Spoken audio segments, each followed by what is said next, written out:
All right, well, we will get started. The first thing we just want to share are some logistics.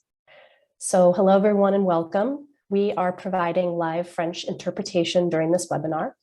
If you would like to listen in French, click on the interpretation icon at the bottom of your Zoom screen, and then click on French. You'll then have the option to mute the original audio in English, so you don't have to hear that in the background.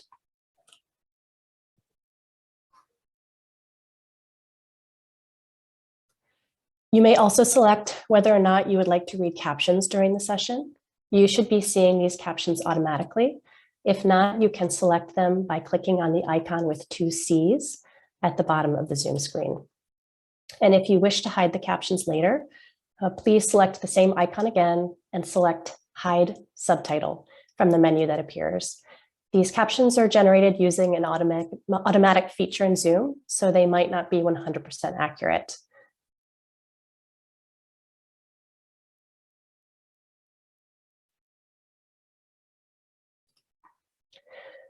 My name is Ann Cott. I am a Senior Program Officer at the Johns Hopkins Center for Communication Programs, or CCP, and the Team Lead for Communications and Technical Content on the Knowledge Success Project. And I'm joined today by my Knowledge Success colleagues, Catherine Packer and Sophie Weiner.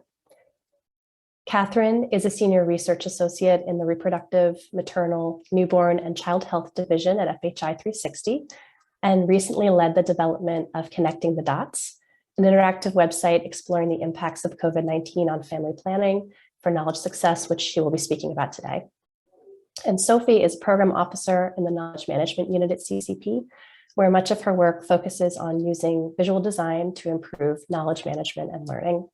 And we're also joined by our colleague, Rowena Salem, who is Team Lead for Knowledge Solutions and was a key contributor to Connecting the Dots, and she will be moderating the chat box.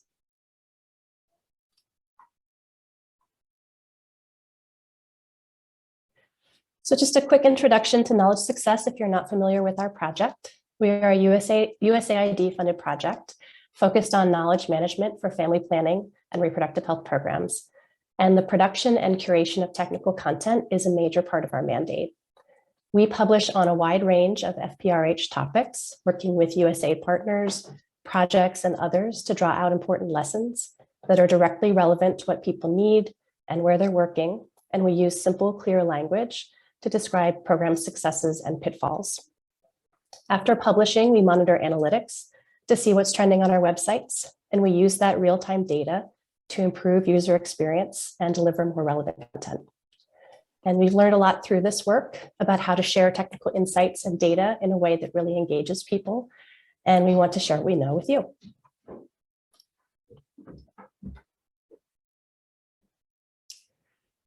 So here's the plan for our session today. We'll be together for about 90 minutes. I'm going to review some common behaviors we see among web users and why they matter when you're communicating data online. Catherine will then discuss key insights from Connecting the Dots.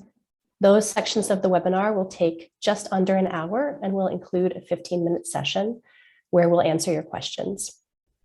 For the final 30 minutes, Sophie will lead you through a practical session on creating your own visual content and answer your questions. And even though we're reserving time to answer questions, we encourage you to type questions in the chat box as we're presenting. Our team members will collect those questions, and if possible, they will answer them immediately for you in the chat.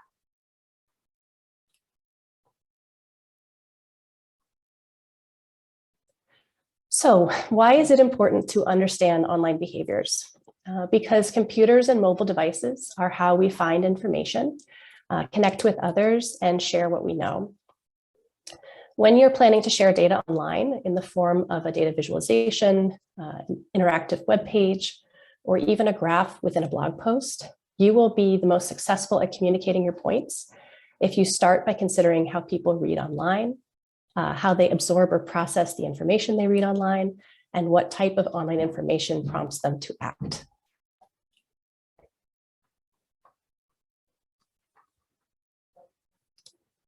At Knowledge Success, we keep three things in mind when we're sharing information online. First is that online information gathering behavior has changed. If you were working in the late 1980s to the late 2000s, you will recognize the terms browsing and surfing. These were typical user behaviors on the internet. Browsing was going to a specific website and using that website's own navigation menus or an internal site search to view several pages. Surfing was going to a specific website using its menus and then clicking from that website to another and so on. And that's not how people use the internet anymore. Most people go to Google first, and this is true in any part of the world. They type in a search term, they go to a web page, they get what they need, and they come back to Google. And the theory to describe this is information foraging. And if you're interested in learning more about this, we will drop a link in the chat.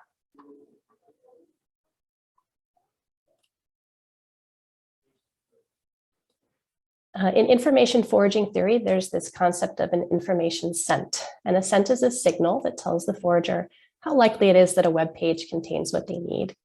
When a person lands on that page, the scent is given by the title, images, and the information that is easily visible above the fold, so above the bottom of your screen. On screen right now, we're looking at the UNFPA homepage on the left and the HIPS homepage on the right. And let's say you're a web user looking for a web page that has family planning program best practices.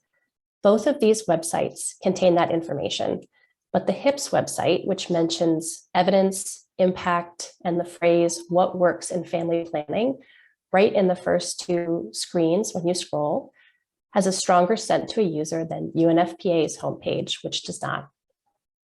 So information foraging explains why people don't scroll mindlessly or click on every single link on the page, because they are attempting to maximize the rate of gain and get as much relevant information in as little time as possible.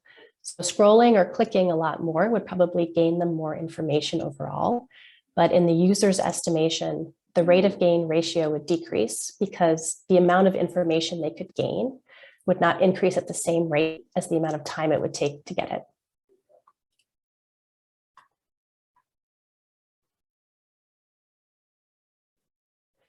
The second thing to remember about online user behavior is that online content has become really comprehensive.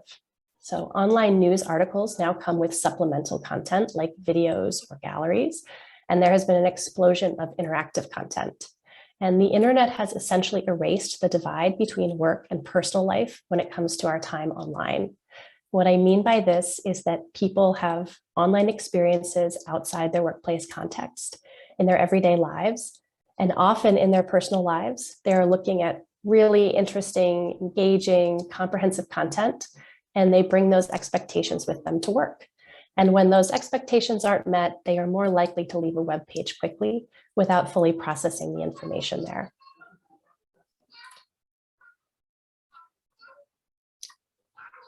And finally, remember that we are communicating to people.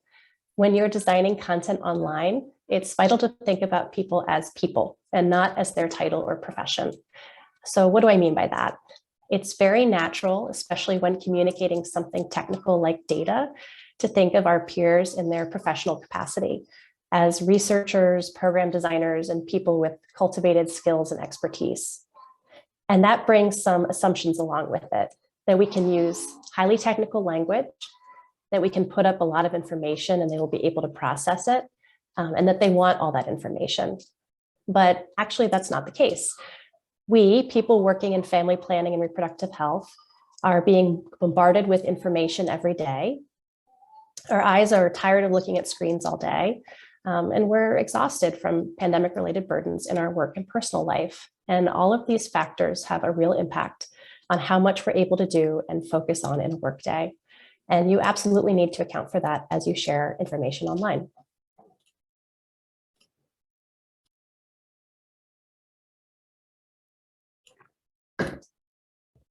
So when a person first sees a piece of digital content, their brain absorbs layout, navigation, and content options. And we see some universally common behaviors as people process information. So first, people don't read. About 80% of web users scan content. Less than 20% read word for word. Second, they don't scroll that far. So think about what you see on your computer screen right now. everything in that box, that's what's called a screen full of content. If you scroll down, you'll see another screen full of content. Eye tracking data have shown that 75% of viewing time is spent in the first 2 screenfuls of scrolling. And this is because of efficiency. So many users engage in an F pattern when they scan a page whose content is not well structured. They tend to look more thoroughly at the text placed close to the top of the page and spend less and less time on information that appears low on the page. And you're seeing this F pattern in the image on the screen right now. So even with lists or information presented in a structured way, people use more eye gazes for the top of the page to understand how the page is organized. Once they do, they tend to focus very efficiently only on the information relevant to their task at hand, spending a lot more viewing time on the content placed further from the top. So finally, people value easy reading. Text that is concise, scannable, and objective gets more than twice as much reader engagement. And these 3 insights absolutely apply to our family planning or reproductive health community, despite how technically focused we are.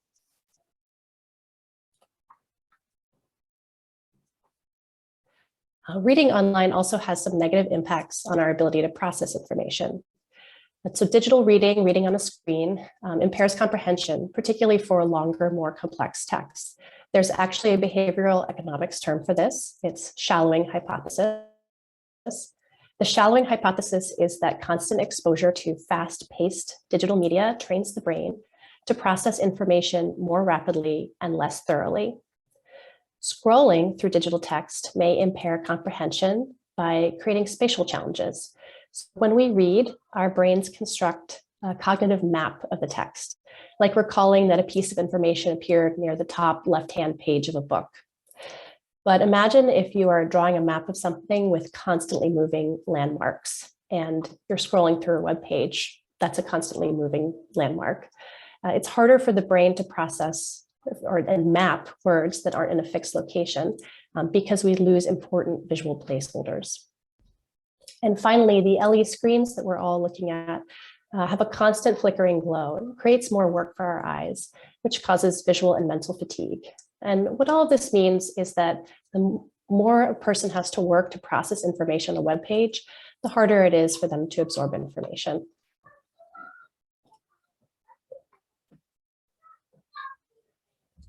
Finally, I want to spend a minute talking about accessibility.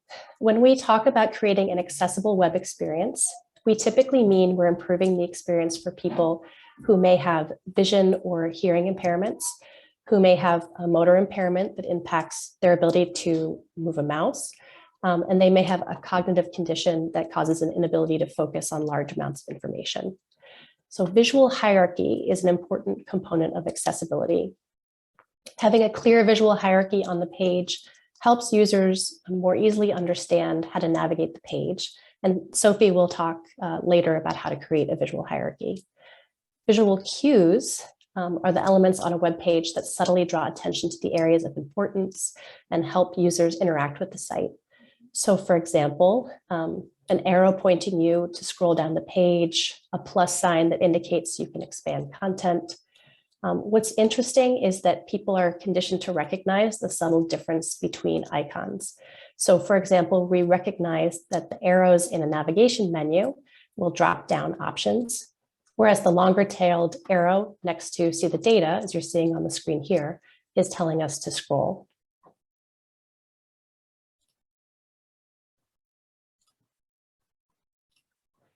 Things like color contrast, line height and spacing, and not including text in an image file because a screen reader won't be able to pick up that text.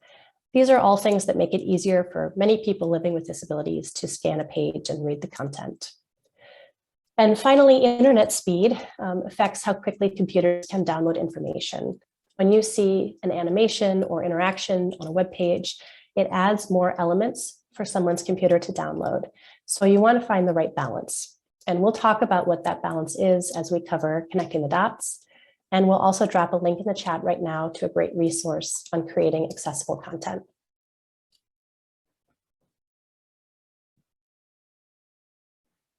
When we create a data visualization, it's not just to share the data. we have a story to tell, a point we want to make. It's data interpretation. And so the goal with a data visualization isn't just to share the data, but to get your reader to understand and focus on several key points. And we're going to turn now to a recent example of how we at Knowledge Success shared data on the impact of the pandemic on family planning. So over to you, Catherine. Thank you so much. Okay, so what is Connecting the Dots? Connecting the Dots is an interactive website which explores the impact of COVID-19 on family planning in Africa and Asia. Knowledge Success launched it in late January of this year, and we chose to document the impacts of COVID-19 on family planning users and programs in a way that would be accessible and engaging for family planning managers and technical advisors. Knowing that people are very busy, especially during the pandemic, and wanting to get them information as sort of fast and easily as possible, we wanted to create one place to distill a large amount of information into something that was easy to understand, but also had different levels of detail depending on what people were looking for. So if you haven't seen it, I believe that link will be dropped into the chat. So why did we choose to focus on COVID and family planning? The original idea for the Connecting the Dots activity was to connect data and experiences and tell a story. So after reviewing many topics relevant to family planning, we realized it was difficult to think about family planning without considering COVID-19. We came across this statistic, which inspired us to take a deep dive into the most recent evidence to try to understand what was going on. So at the beginning of the pandemic, in April 2020, UNFPA estimated that if COVID-19 related disruptions in health services continued for 6 months, that 7 million unintended pregnancies could occur. However, 1 year into the pandemic, UNFPA estimated that 1.4 million unintended pregnancies occurred, which indicates that the impacts of COVID-19 on unintended pregnancy during the first year of the pandemic may not have been as dire as originally feared. So we wanted to tell a hopeful story, if we could, that was useful for future crises.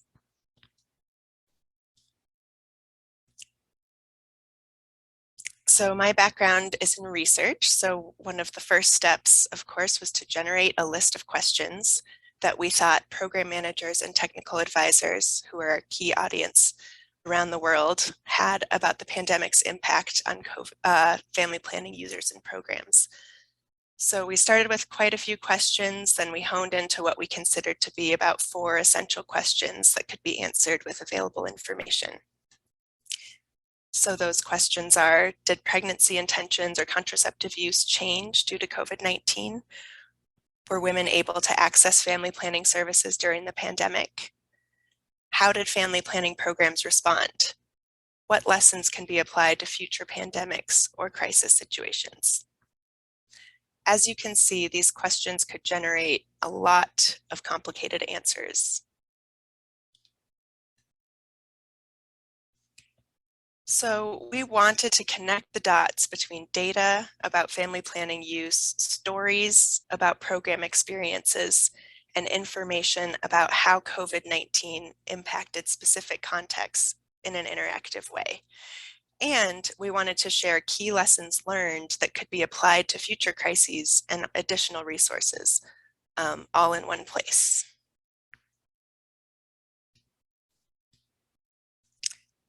So how did we decide what information to include? We did online searches to identify what data could answer the questions that I showed before. We held several calls with potential data partners and programs. We reviewed existing data measuring the impact of COVID-19 on family planning.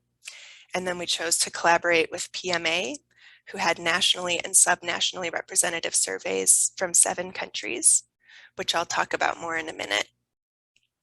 Then we scanned the internet and talked to various program partners to figure out which program adaptations we could highlight. And we really wanted to highlight sort of stories of resilience, successful program adaptations that came out of this, horrible situation. So this slide is meant to be crazy. There's a lot of things on there. In terms of how we chose which indicators to highlight, we reviewed the survey questionnaires, we reviewed PMA briefs and publications. We mapped out which indicators were available for which countries. We then selected 7 indicators and we requested the data from PMA. And then we quickly realized we needed to reduce the number of indicators given that we had multiple countries and different survey time points. So from there, we honed down to 4 indicators because we didn't want to overwhelm the viewer. We wanted to also make this interactive and digestible.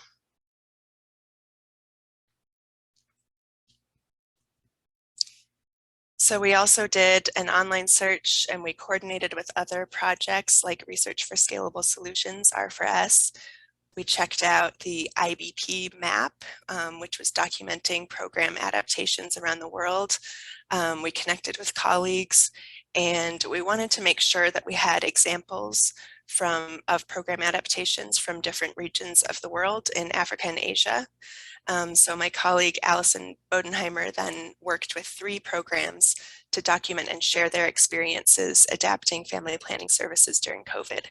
So we ended up working with Breakthrough Action and West Africa Breakthrough Action in Cote d'Ivoire. For Madagascar, we worked with the Access Collaborative, which is implemented by PATH and JSI. And for Nepal, we worked with the Family Planning Association of Nepal. So these program adaptations are not tied to the PMA survey data, but they help shed light on some successful adaptations, which add more context to the overall PMA survey findings. So again, we're trying to compile a lot of different information to tell a story in one place.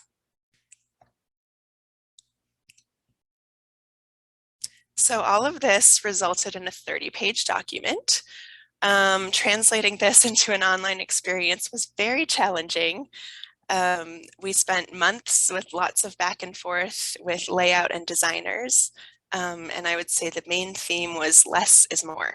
So we cut down the text, figured out what we could combine and synthesize, took a step back to really focus on the key takeaways. And so now I'll go section by section to show you how we got from a giant 30-page Word document into a beautiful interactive experience.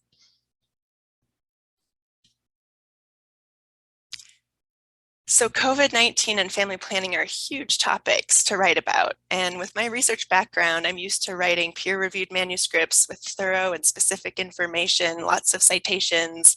So on the left is an earlier draft of the background section with citations and examples. Now, I thought that looked pretty good. I thought it looked really short and nice and clear and thorough, but while being short. But on the right is how it looks on the website. So we really cut down the text, removed a lot of the specifics and we framed it around a question. So to kind of pull in the viewer. So you'll see later how we use the citations on the left in a different way.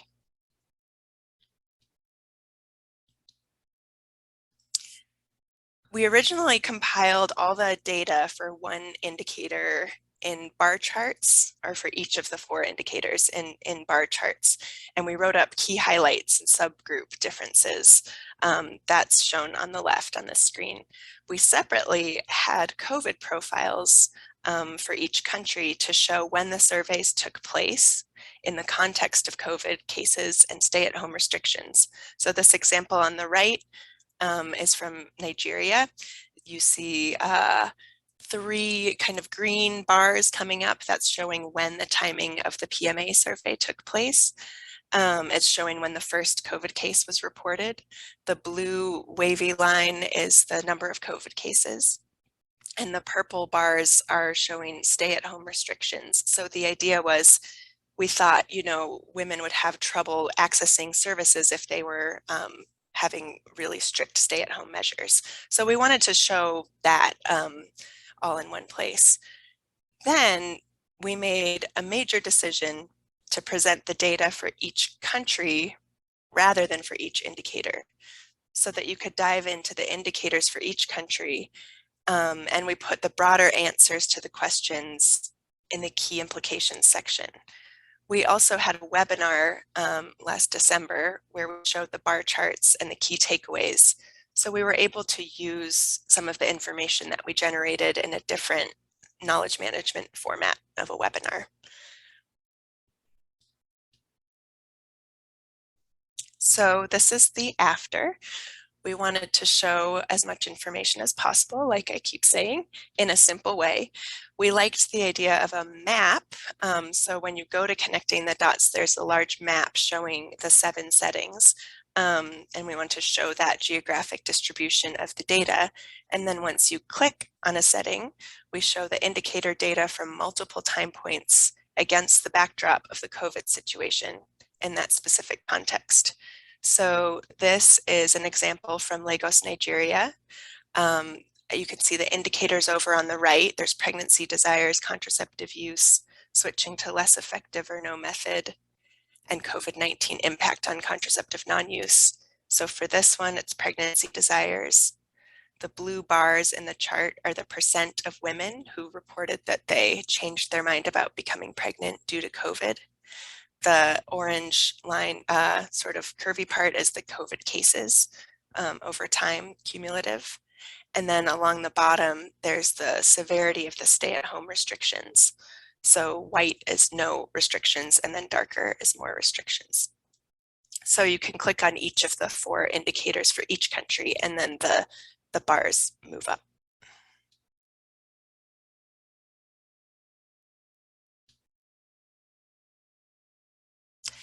So moving to the program adaptations, here's an example of the original content for one of the case studies, a radio campaign in Côte d'Ivoire.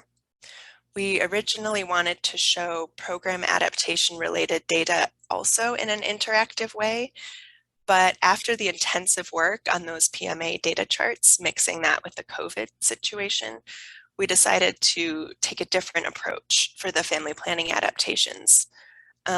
We developed a standard template with subheadings, and we created more detailed case studies, which we then turned into downloadable PDFs. So here's how it looks in connecting the dots. When you click on each country, you get a sneak peek at the type of adaptation. So if you click on one of those countries, it would say, you know, radio campaign in Côte d'Ivoire, and then you can download the PDF for more detailed information.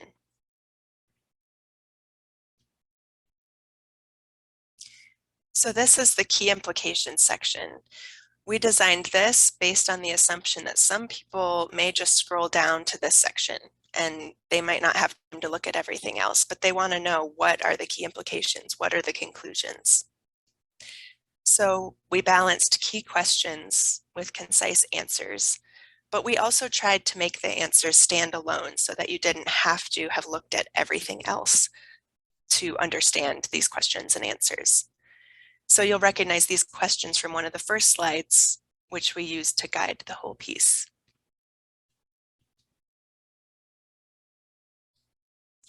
And here's an example of what it looks like when you click on one of the questions. Again, I'm very impressed with how little text there is. So we tried to keep the answers as short and direct as possible, but also be accurate.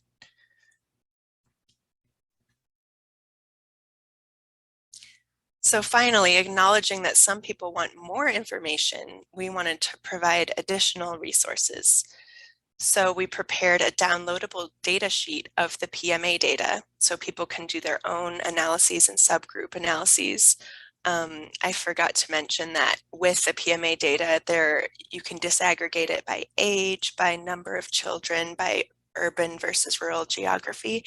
And we did initially do an analysis of all that, and we thought about putting that in the charts somehow, but it was just too much information. And so we translated that, we synthesized the findings from the subgroup analysis into one of the questions and answers in the key implications section. And we have the data available so that people could do their own analyses. We also created a family planning FP Insight collection, and we link to that in connecting the dots. And finally, we wanted to share the recording of a webinar that included the high-level key takeaways from our synthesis that had the multiple country bar charts in it. So those are all of these resources are at the bottom of connecting the dots.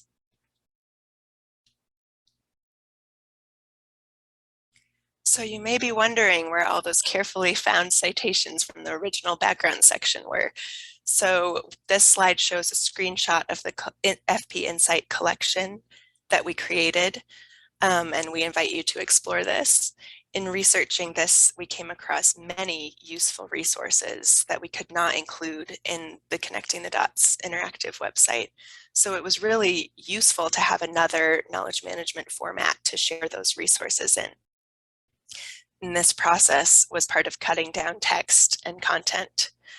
For those of you who don't know, Family FP Insight is the first resource discovery and curation tool built by and for FP-RH professionals, and we'll drop the link to the collection in the chat.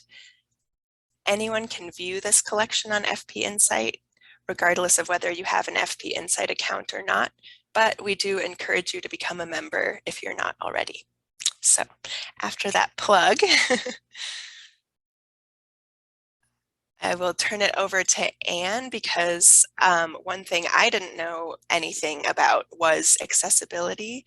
And so I'm going to turn it back to Anne to let her give some examples of how we handled accessibility issues in the design.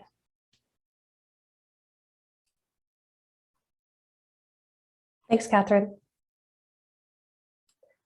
So for accessibility, we did everything we could to have a clear hierarchy on the page so that users could easily understand how to navigate the page. So in a minute, you'll see up on the screen here, we used consistent icons to convey similar meanings or actions. So for example, any white tile with an icon on it had an action associated with it. So next, any actions that someone could take on the page, like clicking a window or expanding or clicking through to a link or resource. These things were very clearly distinguishable through design. And you'll see again on the slide in a minute. For example, a plus sign on the page always meant that the user could expand the box for more information. We also considered things like color contrast, line height and spacing to make it easier for people with low vision. And we made sure not to include text in an image file because again, a screen reader would not be able to pick up that text. Additionally, we also thought about page load time. As I mentioned before, internet speed affects how quickly computers can download information. We really tried to streamline information and interaction. So for example, we decided to make the case studies PDFs rather than have them on the page. And we also shared the data subsheet rather than creating more charts.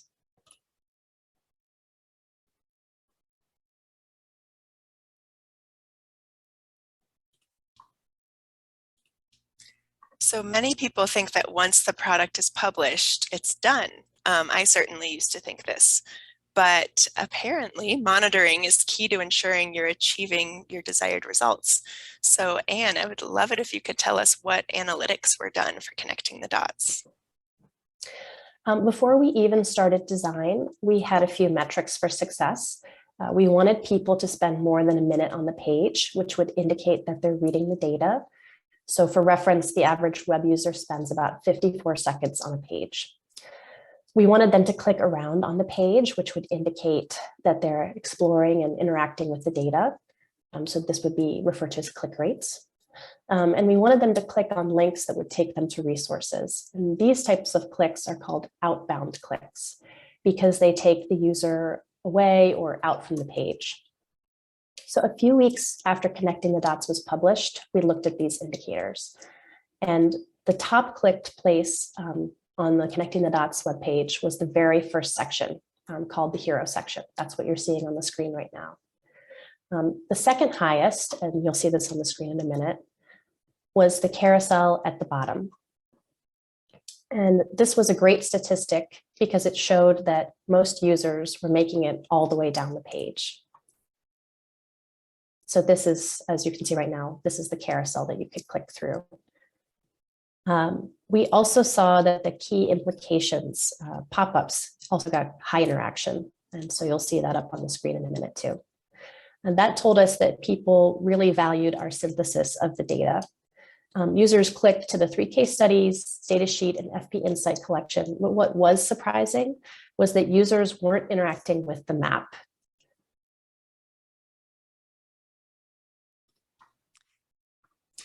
So we made a few changes to the experience to encourage more user engagement with the interactive charts section. As I mentioned earlier, many users only complete 2 full scrolls on a web page.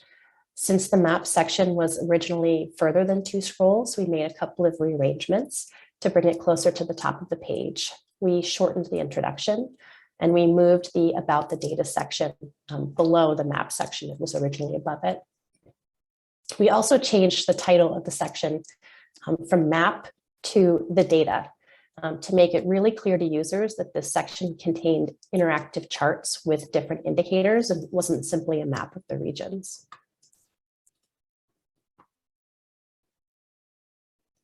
We also edited the header of the chart section by adding the word explore to encourage users to take action. And to open the charts, originally users had the option of either clicking on the names of the cities at the top of the map, or they could click on the pink dots sort of hovering over the cities.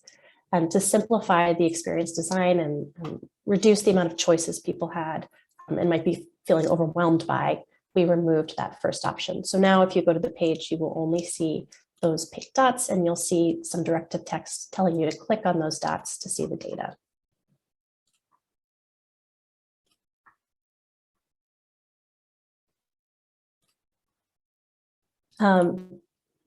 And so you're probably wondering, did this help? And it's sort of I would say yes and no. So we still saw a natural progression over time of reduction in these key indicators. And this is very normal. And if you see this in your own data visualizations or experiences, you should not be concerned.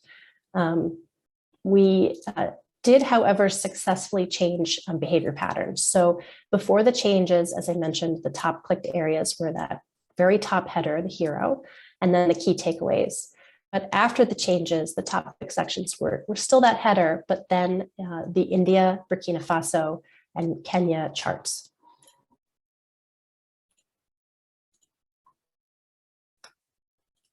And Catherine, I'll turn back to you. When you reflect on connecting the dots, what would you tell people who are considering doing something similar? Yeah, thank you. So I loved this project. It was really, really fun. It was also really hard. It took a lot of time. We spent several months talking to partners and compiling, analyzing, writing up the information in multiple different ways. Then it took a few more months to complete the layout and design and launch the interactive site. My main takeaway is you need less than you think. This is the hardest part, especially when you're connected to the data or you want to show the big picture, you want to show a lot of complex things. It's really hard to throw anything out. In our case, I felt fortunate to be able to use other knowledge management solutions like FP Insight or a webinar to put in any of our kind of overflow information. We spent a lot of time trying to figure out the best way to visualize the PMA data in a complete and accurate way without overwhelming the viewer. And we also thought that having a standalone key implications section was really important so that someone could just go there and get all the main points. So it's really cool to see that the analytics validate that. So a lot of people were looking just at the key implications, and that's great. They're getting the information. And I thought it was really cool to see the analytics and the changes that the team made to support more engagement. So those are my final thoughts. Thank you. Thank you, Catherine. Well, we do have some time for Q&A, and we've been getting some great questions. So many of them are for you, Catherine, and I'll start with one. On summarizing the indicators, what criteria did you use to ensure that you picked the most relevant for the research?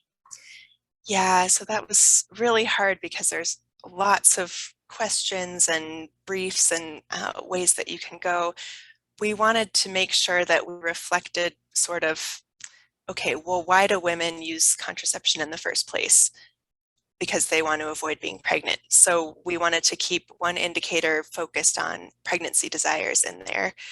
And then we really wanted to look at contraceptive use. So was contraceptive use changing? Now you can look at that in a lot of different ways.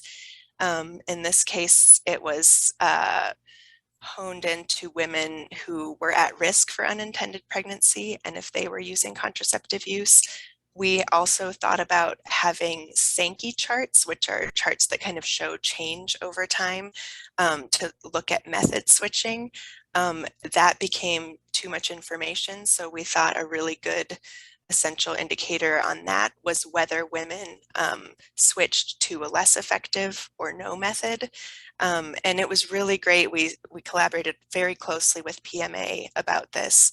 And then we just wanted to know simply, did COVID impede women from being able to use contraception? So one of the survey questions asked if different COVID related factors like a facility being closed or things like that, if that was the reason that they did not use contraception. And so, yeah, getting it down to those 4 indicators, we felt like it told a good story and it wasn't too much information. Thanks, Catherine. There are a lot of really fantastic questions coming in, so I'm going to do my best to get us through all of them. One question was about the software used to create the combined charts, and I feel like that's there's 2 parts to that answer. So maybe you could first talk about how you conceptualized how you wanted to visualize this data. Yeah. So first, I just started in Excel playing around with the data, doing bar charts. And then a colleague, Rihanna Thomas, she and I worked closely together on these COVID profiles. So I just had this vision in mind of how much information can we visually show. So what are the most important parts about COVID? Okay, there's the rising cases, there's stay-at-home restrictions. And so in, one of our sort of cruder charts, we had giant purple bars and a big blue line. And I think, getting to that stage, just the concept, and then we gave that to and had many calls with the software company that we used. And I don't know if Anne, you want to answer that part of the question? Yeah, thanks, Catherine. Yes, we worked with a wonderful design software called Saros. And Sophie will get more into that and also some other tools that are available to you. There is a wonderful question here from Annika asking, we know that there's too much information in original content to be understood and effective. And this sort of argument should be convincing enough. But Catherine, do you have any other tips for convincing colleagues who are resistant to cutting down content, especially when it affects the depth and breadth of the data being communicated? Yeah, I mean, less is more. If you can, I think the process of getting all that stuff is a time-consuming process, and then really analyzing and synthesizing it so that you can come to a key takeaway. And so sometimes you do have to look at a lot. I guess a big thing is you don't have to show everything you looked at. You could share a synthesis and, say, I looked at all these things, and show maybe like one key thing with some text, but say, we did all this other stuff, and sort of having other information available in other formats. I mean, I just also, unrelated, kind of published a journal article that, we ended up putting half of our tables in a supplemental table section of that. And I feel like sometimes that's okay. You just, for the people who want to look at more information, that can be there for them. But if you can do so much of the synthesis to just hand somebody the key takeaway and then say how you did it, I feel like that's the important part. But it's hard. Thanks, Catherine. It is hard. And I would say that what I would also add to that, Annika, is to think about if you do know why a colleague wants to have all of the information in here, because sometimes that can really help with your argument to convince them. Sometimes people genuinely want to include more data information because they think that that is what people want and need, and they're really trying to be helpful. And so hopefully what you've learned in part from this webinar today is that for many people working as technical advisors and program managers, they do actually want synthesis. So they are not looking for all of the data at once. They do appreciate having it to download and look at themselves later, but they don't have the time, and sometimes they just feel overwhelmed.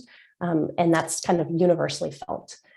Occasionally, people sometimes feel like they need to give more information because they may feel like that will demonstrate their knowledge on a topic. And so hopefully you can kind of redirect them. I have a favorite quote from Einstein, which is, if you can't say it simply, you don't understand it. And so I keep that in mind, at least when I am sharing information. If you understand something really well, you can explain it in very simple terms. So Catherine, we have time for a few more questions. One question is, was there an aspect of user feedback incorporated to adapt the site? We made changes, or was it simply based on user statistics?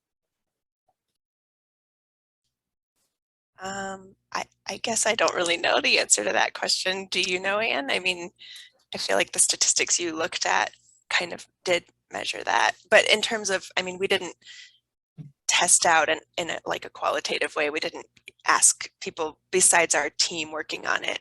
So I'd say there was a huge component of many calls back and forth with Saros. I think when we first gave them the 30-page document, they were like, oh no. And so a lot of discussing how to show things, and then them suggesting places to cut text.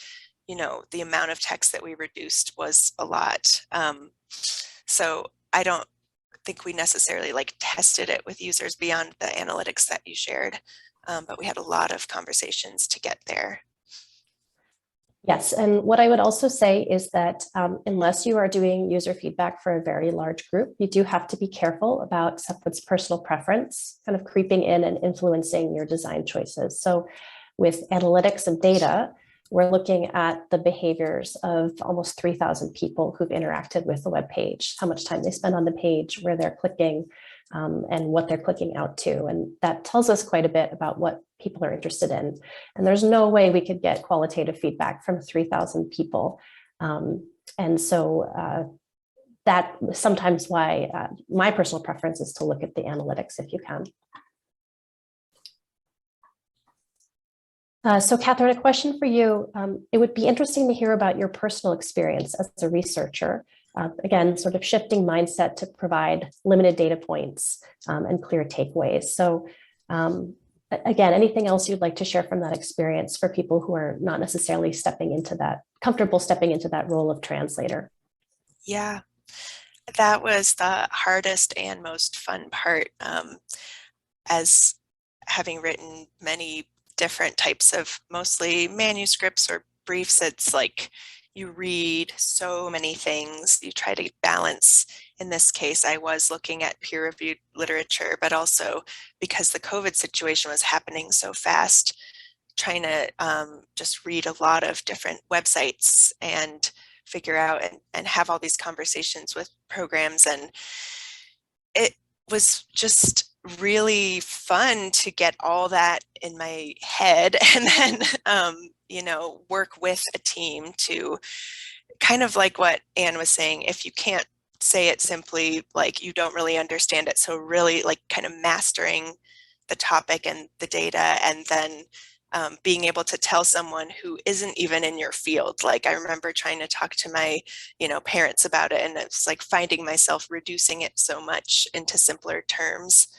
And I think that also relates to one of the things Anne said earlier in her presentation, like this is for people, not just a profession. And so thinking about how to use simple words and thinking about which questions people would be interested in, you know, was a fun process. So having a lot of conversations about it to even get to those key takeaways, and then thinking about how to say it in as few words as possible. Thanks, Catherine.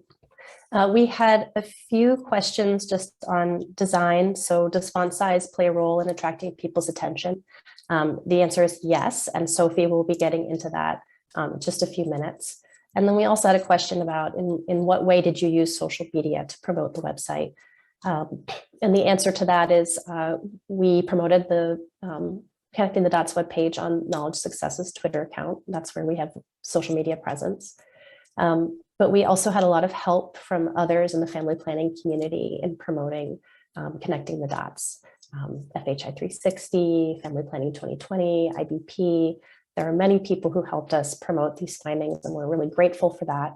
And that absolutely helped us in getting the word out that this analysis was there. So one final question, Catherine, before we move to our Skillshot session with Sophie. There was a question sort of on the data specifically. So I don't know if this is something that you can answer, but there was a question about what was the basis for UNFPA's initial estimation of the 7 million unintended pregnancies?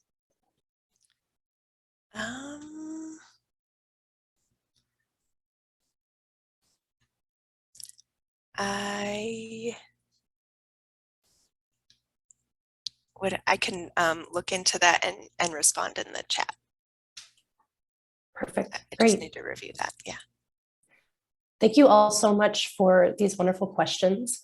If we accidentally did not answer your question, we will make sure to try to answer it in the chat. But I would like to now turn it over to Sophie to walk us through some practical examples and ideas for creating this type of content yourself. Thanks so much, Anne. So now that you've seen how we developed the Connecting the Dots piece using common web behaviors to inform decisions around what content to include and how to design the experience, we'll use this final portion of the webinar to share with you some tips and tricks for developing your own visual content for the web.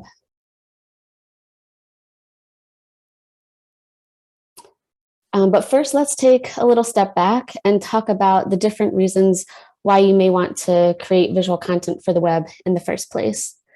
Using digital design tools can be costly and time-consuming, so you want to make sure your investment is worth it and that you're developing content with a clear reason. These are 3 of the most common reasons to create digital content for an audience. 1 is to build awareness of an issue or organization. 2 is to connect people to information. And 3 is to encourage people to take action. It's really important to be clear and practical in what you're asking web users to do with the information in your digital content.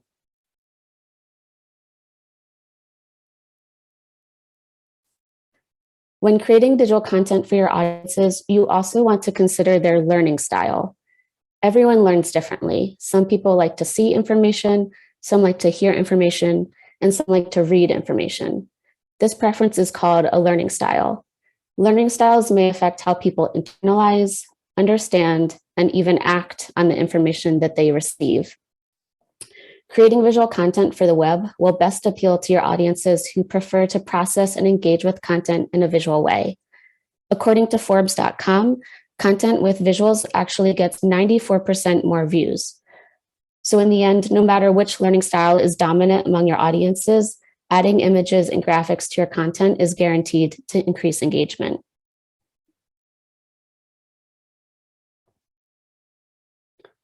Data visualizations, infographics, and interactive web experiences like the Connecting the Dots experience are 3 different tools for presenting data or information about your activities in a visually engaging digital format. And so it's important to understand the strengths of each option so you can choose the best approach for presenting your information to your audience. Data visualizations are used for presenting quantitative information in the form of a single chart, diagram, or picture. They're almost always interactive in some way, meaning viewers have the power to filter different parameters, isolate specific data points, and search within their data.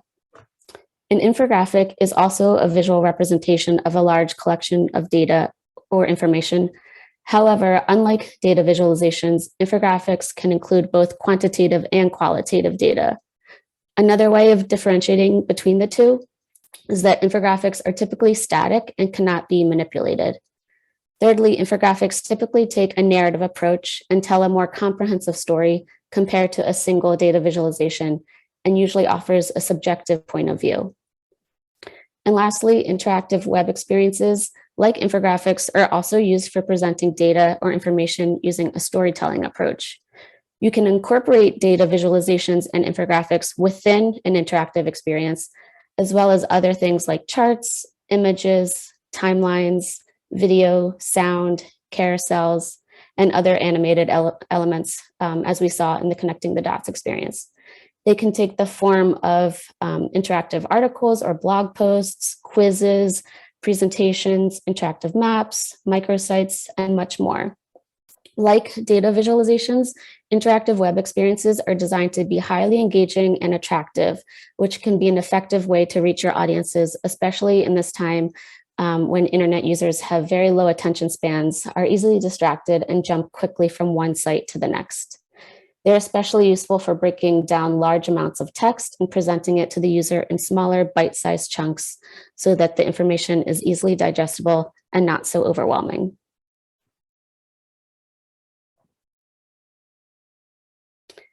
Now I'm going to walk you through the process that we use when creating visual content for the web at Knowledge Success. When I'm creating any form of digital content, whether it's an infographic, a data visualization, or an interactive web experience, there are three main steps I always follow with my team. Step one is to strategize. This is when we identify the who, what, and why the piece is being developed. Step two is conceptualize. This is when we gather the information and think about the best way to present it. And step three is create. This is the fun part, when we actually get to write the copy and design the piece.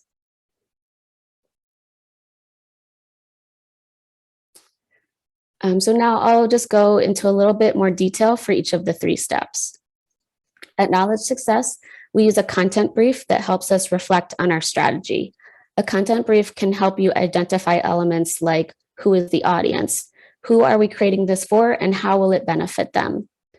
You also want to think about what are the key messages that you want to prioritize. What are the main ideas you want your user to walk away knowing? It's important to keep your messaging simple. Don't try to do much in a single piece of content. A good rule of thumb is try to stick to just one main theme and a maximum of 3 key messages you want your user to grasp. And lastly, you can also think about why you're creating this piece in the first place. What's the main goal? What are you trying to achieve, and how will it support your activity? These are elements you'll want to keep in mind throughout the whole process, and you can always refer back to your content brief as you review the initial drafts of your piece to make sure you're really accomplishing what you set out to do.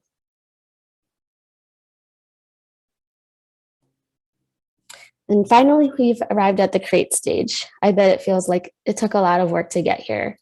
But the good news is that once you've really taken that time to think about your audience, your goal, and some of the other things we just covered, the writing and design is going to feel a lot easier. I'm going to go through these tips for the create stage in more detail in the next slides and explain how they are actually backed by evidence-based behavioral economics principles.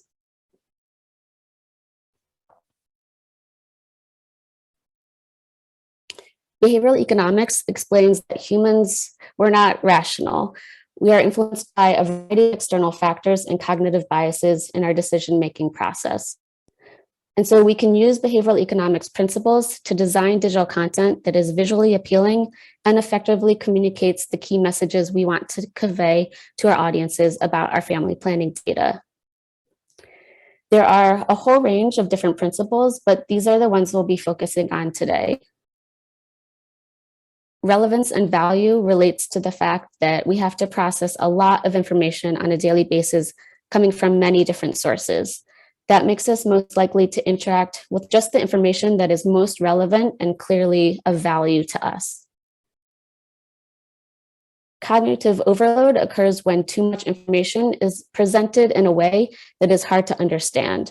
When it's presented that way, it requires too much cognitive engagement, meaning it's too hard for the individual to process and apply it. Choice overload happens because too many choices can be mentally difficult to process. So when confronted with too many choices, humans tend to go with either the default option or to defer or just put off making a choice altogether, like the choice to engage with your content. Next is primacy bias. Humans are most likely to remember information that is presented to them first. So this includes being more likely to remember information at the top of a list or information that you hear first. Next is hassle factors. Hassles, even really, really small ones, can get in the way of completing an action. And lastly, reminders relates to the fact that our lives can be busy and people juggle multiple responsibilities and tasks. And so reminders can cut through the noise of daily life, help focus an individual on a specific action they should take. But reminders and alerts can be very helpful, but too many can be annoying. So it's essential to find just the right balance.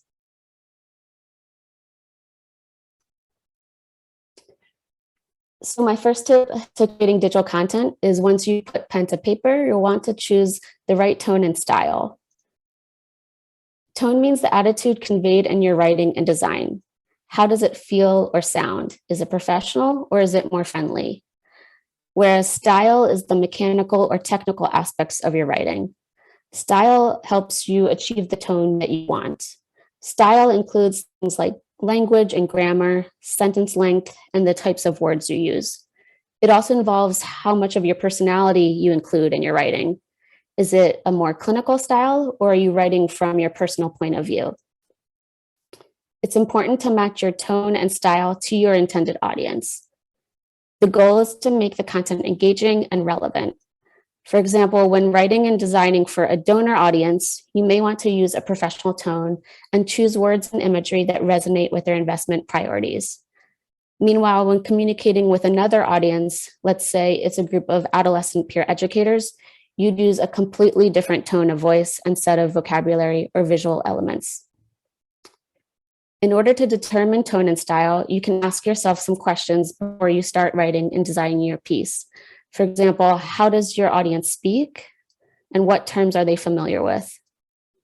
So this tip relates to the behavioral economics principle of relevance and value. If your digital content is created with an inappropriate tone or style, this may lead your audiences to believe that it's not really relevant or of value to them.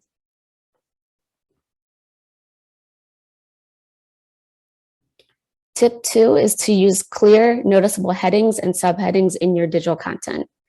Clear and effective headings and subheadings will draw your reader in, let them know exactly what they're about to consume, and even get them excited about it.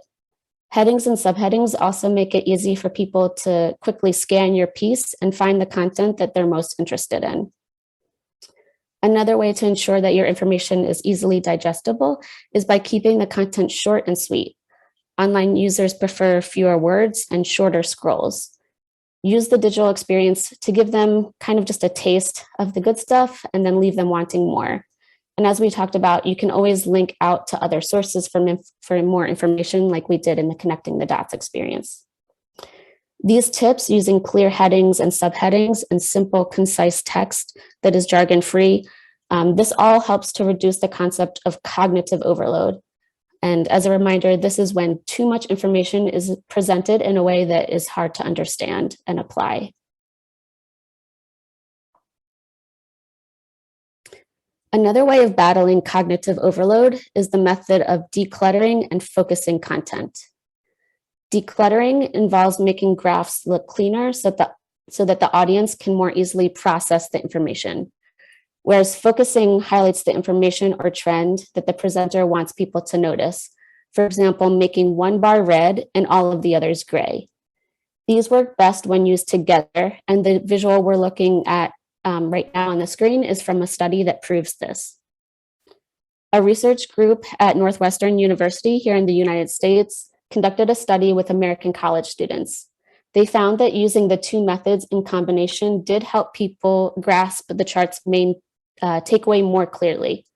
But without focusing, decluttering alone didn't have much benefit beyond making the visualization look a bit more professional. People were actually just as likely to miss the point as when they saw a cluttered graph.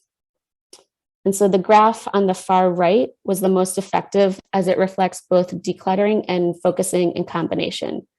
It was decluttered, for instance, by removing those horizontal lines and the gradient colors. It uses focusing by highlighting a key takeaway in a callout box and highlighting in orange the 2 data points that reflect that key takeaway. The researchers noted that some presenters have what's called a curse of expertise. They see what's important in a graph and they think the audience does too, but that's not usually true. The research suggests the importance of not just letting data speak for itself and the advantage of using multiple design and visualization techniques to guide people toward a desired conclusion. And we'll drop a link in the chat for more information.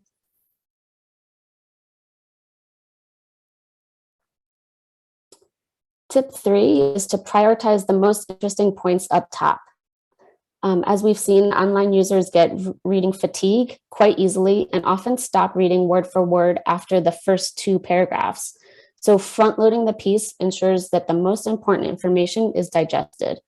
This is backed by the behavioral economics principle of primacy bias. In the example you see here, we've put at the top of the page of this experience the key themes from a learning exchange on what works and what doesn't work for ensuring continuity of essential family planning and reproductive health services during emergencies. And so by placing these key takeaways at the top, we're encouraging our audience to engage with the most important insights and messages we want to convey in the experience.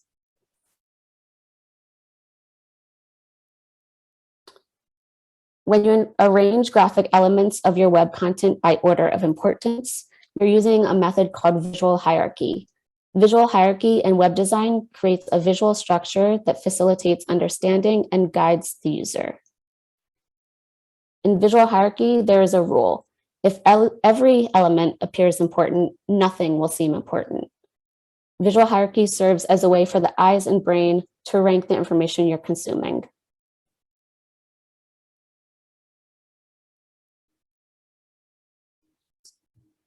And here on the screen is an example of one of our 20 essential resources collections.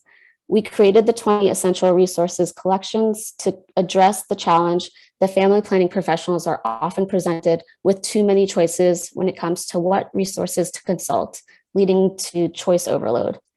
In the context of programs, this means high quality evidence and best practices often are not being used. 20 Essential Resources pulls together some of the most relevant resources on a topic and curates them into an interactive web page. The page is designed intentionally in order to reduce the feeling of choice overload. A visual hierarchy and navigational cues help to pace the reader as they navigate the page. So as you see here in bright yellow boxes, which grab your attention first, you have the essential information, the title, who curated the collection, and how to use it.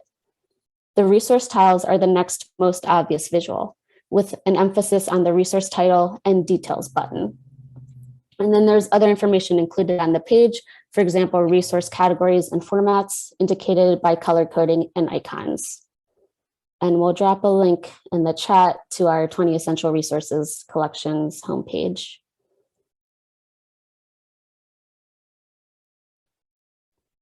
The next tip is another strategy that can help battle choice overload. And so tip number 4 is to use formatting techniques like bulleted lists and bolded text to draw attention to important information. By making bulleted lists and bolding texts, you're helping your reader choose what information to focus their attention on. Again, make sure to use bolded text sparingly and strategically, because if you have too much bolded text, people stop paying attention to it.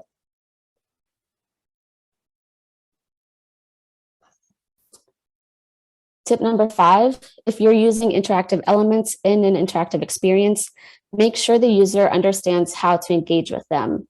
You can do this by including instructive and explicit directional text or arrows that let the reader know where to click or hover their mouse to experience an interaction.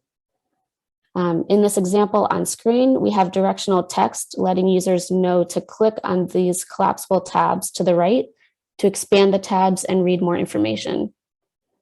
This tip relates to the behavioral economics principle of hassle factors. By providing clear instructions on how to interact with an element in your content, you're reducing the hassle for your reader to try to figure it out for themselves.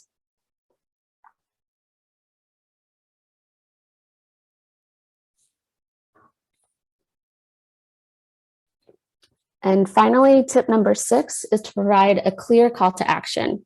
What is the main action you want your audience to take as a result of interacting with this piece of content?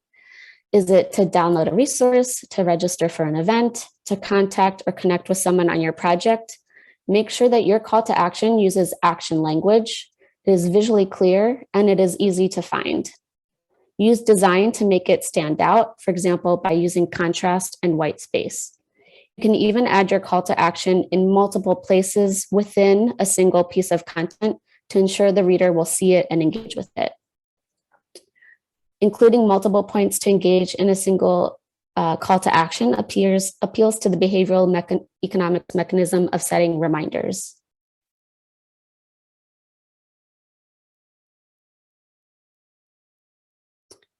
So now that we've reviewed some key tips for creating visual content, I wanted to talk about some free or low-cost resources that you can use to create your own content. As I mentioned earlier, digital design tools can be costly, and these are some great options if you have a tight budget. For design studios to create infographics, I personally primarily use Canva. I think it's a great tool for creating static graphics. There's a free version, and then a paid account will just give you more access to a wider selection of photos, icons, and images. Crello is better for creating animated graphics. Infogram is another option for creating infographics, as well as things like reports and maps. And as Catherine and Anne mentioned earlier, to create our interactive web experiences, CCP is using a cloud-based platform called Saros. There are also some more affordable options such as Vev. And even if you don't have a Saros account, you can access several useful resources on their website to learn about designing interactive web experiences, including an inspiration gallery where you can kind of explore and filter through projects created both by Saros team members as well as other Saros clients.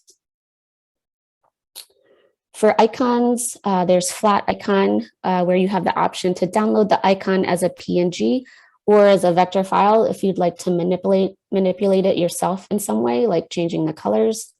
There's also the Noun project. All icons are free to download in black and white, but again, you can customize the vector file in a design studio.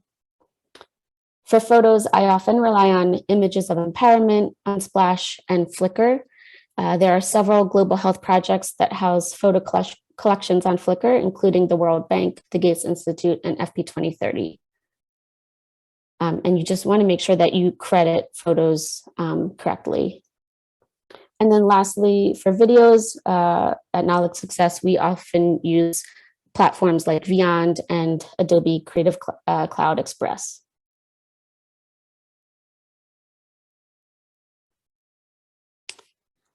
So now it's time to apply all that you've learned about creating visual content. So I'm going to present an example of visual content designed for the web. And using the tool Poll Everywhere, I'd like you to tell me what aspects you think make it effective and what aspects could be improved about it.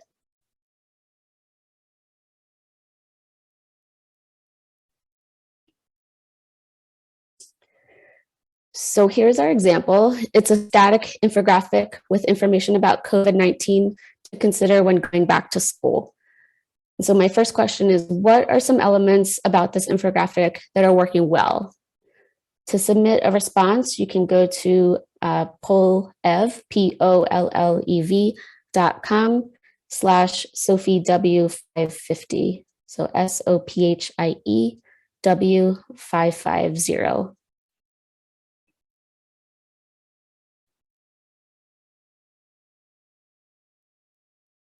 So I'll give everyone a few minutes to think about a response and submit it through Poll Everywhere.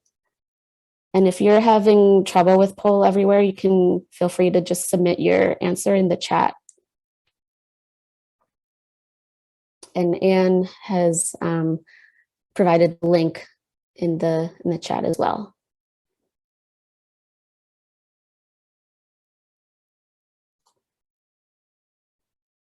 Yes, great answer. This infographic has included headings, which, as we talked about, is very useful for breaking up text. They've used icons. There's some hierarchy of text within the headings. There's a scheme of colors. These are all great answers. I'll give you just another few moments to think about if there's anything else you think is working well. Yes, the icons relate to the topic. The information is segmented. Use of questions to get and focus attention and show relevancy, great. Sparing use of bold text, as we talked about, too much bolding can make it actually ineffective. Simple, relatable language used in the questions. The images mask.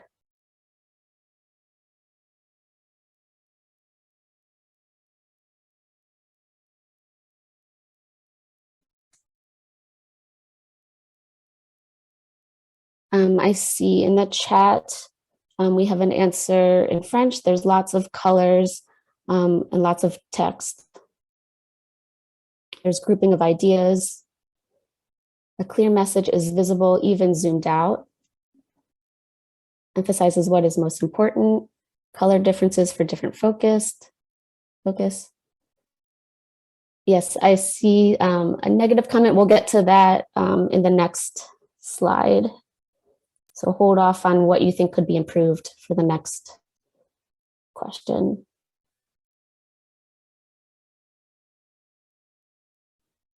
Okay, so for purposes of time, maybe we should move on to the next one. Okay, yep. So now a different question should be popping up on your screen to get at what could be improved about this infographic.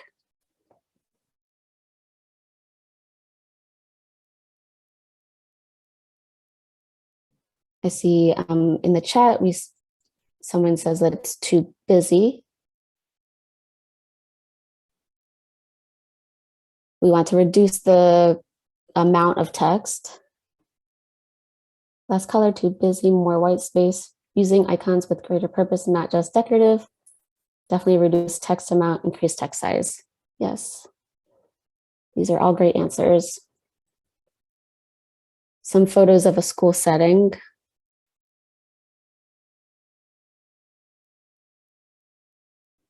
Fewer colors, more white space, excellent.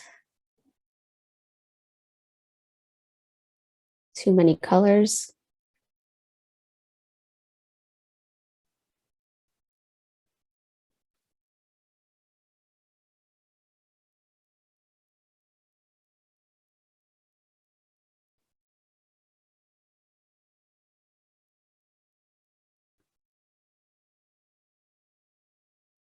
All great answers. Again, for purposes of time, I think we should move on.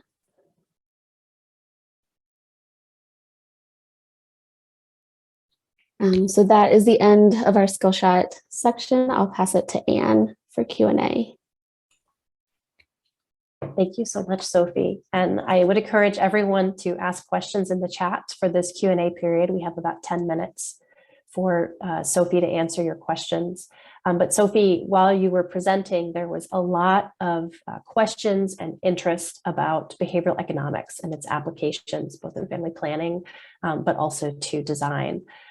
So I wondered if there's one technique that you find particularly effective at addressing many behavioral barriers at once. Well, sticking to the theme of this webinar, I would say to reduce choice overload and cognitive overload, just as Catherine has already talked about, really trying to synthesize your ideas and focus on the key messages that you want to portray in your content. As we've talked about, you can only, your audiences will only take in so much information. So you don't want to overload them. And you might think that you're being helpful by presenting as much information as you possibly can, but according to science, that's actually not, that's the reverse effect. So you really want to synthesize the amount of text and break it up in a way that's easy to digest. Thank you for that. And that might be a good place for us to pause. Although I will say that we've had one question come in, just again regarding visual hierarchy. So if that's a concept that you could just really quickly cover again, Sophie, that would be great. Sure. So visual hierarchy has to do with kind of ranking the importance of your information. As we talked about, you want to put the most important information up top because that's what's most likely to be remembered. And then it's also about placing importance on different elements. So for example, in the graphic that we displayed, the design that was not effective was having two boxes that are the same size side by side because the eye doesn't know where to go, which information is more important. So it's about using design to guide your web user to the information that you really want to highlight. I hope that's more clear.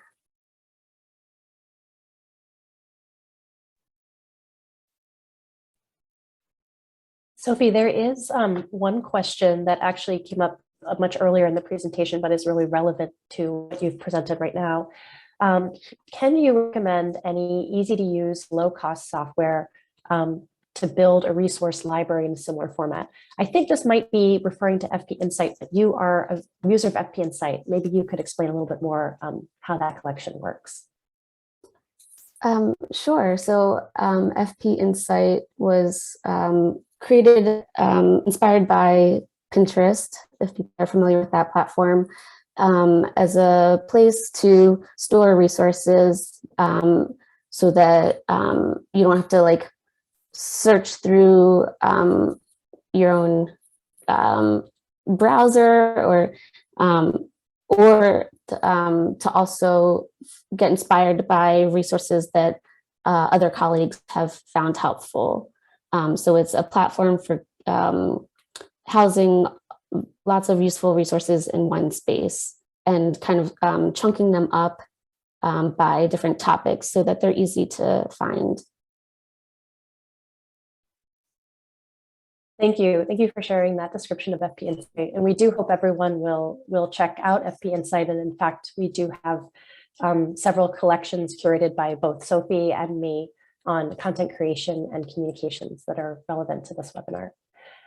We had one question in French, whether organizations who are interested in setting up a website can contact us for assistance. And certainly we are always happy to answer questions. We will share many of the presentations and notes from this webinar. And this was our attempt to be very comprehensive in sharing with you what our experience is and to be very transparent, sort of the lessons we've learned and what we consider when we're creating this. But absolutely, you're welcome to reach out to us if you have questions following this presentation that would be helpful for your own work. And so with that, we're very close to time. Just want to thank everyone so much for staying with us for 90 minutes and covering this really important topic. We are, again, a knowledge management project. We're really passionate about helping people find the information they need, share it with others. This is something that we do every day and we really feel strongly about. So we hope you found this presentation to be helpful. And again, you're welcome to reach out to us on Twitter. It's Sophie who manages our Twitter account, so she's who you'll be speaking with, or to reach out to us directly over email. So thank you so much for joining us and spending your time with us today. And we hope you found this helpful.